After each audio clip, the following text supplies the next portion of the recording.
আসসালামু আলাইকুম এভরিওয়ান। আশা করি আপনারা ভালো আছেন। আলহামদুলিল্লাহ আমি আপনাদের দোয়াতে অনেক ভালো আছি। আজকের ভিডিওটা অনেক ইন্টারেস্টিং। এর আগের ভিডিওটা আপনারা দেখেছেন। আমি আমার নানি বাড়ি গিয়েছিলাম। বাট আজকে আমি আমার আম্মুর নানি বাড়ি যাব। সেইটা হচ্ছে বামরাল ২৪ নগরে অবস্থিত। সেইজন্য আমরা অটো রিজার্ভ করে নিই এবং আমার সাথে ছিল আব্বু, আম্মু এবং আমার ছোট ভাই শামির। তারপরে আমরা গল্প করতে, করতে আমরা একবারে মেইন রাস্তাতে উঠে যাই। দিয়ে উঠেই দেখছি মামা রিস্কাওয়ালা মামা সুন্দরভাবে টান দিচ্ছিল। আর রাস্তাও ফাঁকা ছিল, কেননা আজকে শুক্রবার ছিল তাই রাস্তাটা ফাঁকা ছিল। তারপরে আমরা সিটি হাটের রাস্তাটা উঠে যাই এবং সিটি হাটের বাইপাস রাস্তাটাও অলমোস্ট ফাঁকা ছিল এবং আমরা আস্তে ধীরে সুন্দরভাবেই মামাকে বলছিলাম গাড়িটা চালান এবং গাড়িটাও মামা সুন্দরভাবে চালাচ্ছিল, কেননা সিটি হাটের রাস্তা দিয়ে ক্রস করেই আমরা কাশেডাঙ্গা মোড়ে যাব এবং কাশেডাঙ্গা মোড়ে থেকে ওখান থেকে আবার আরেকটা অটো নিব, দিয়ে বামরাল ২৪ নগরে যাব। তারপরে আমরা কাশেডাঙ্গা মোড়ে চলে আসি, সেইখানে একটু আমরা কেনাকাটা করে নিই, কেননা আমার মায়ের নানি বাড়ি যাব, কিছু তো কেনা লাগবে তাই না।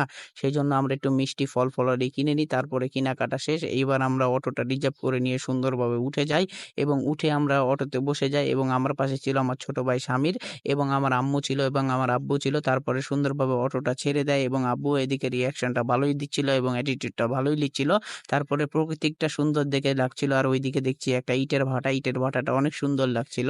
আর সবুজ শ্যামল একবারে রাস্তা অনেক সুন্দর লাগছিল। প্রাকৃতিক রাস্তা দিয়ে মিডল ফাঁকা, ফাঁকা রাস্তা আমাকে অনেক সুন্দর লাগছিল। আর এই পারে দেখছি ধানি জমি, ধানি জমিটা অনেক সুন্দর ছিল এবং রাস্তাটাও অনেক ভালো ছিল। তারপরে আমরা আমাদের গন্তব্যে চলে আসি এবং অটো ভাড়াটাও দেয়া শেষ।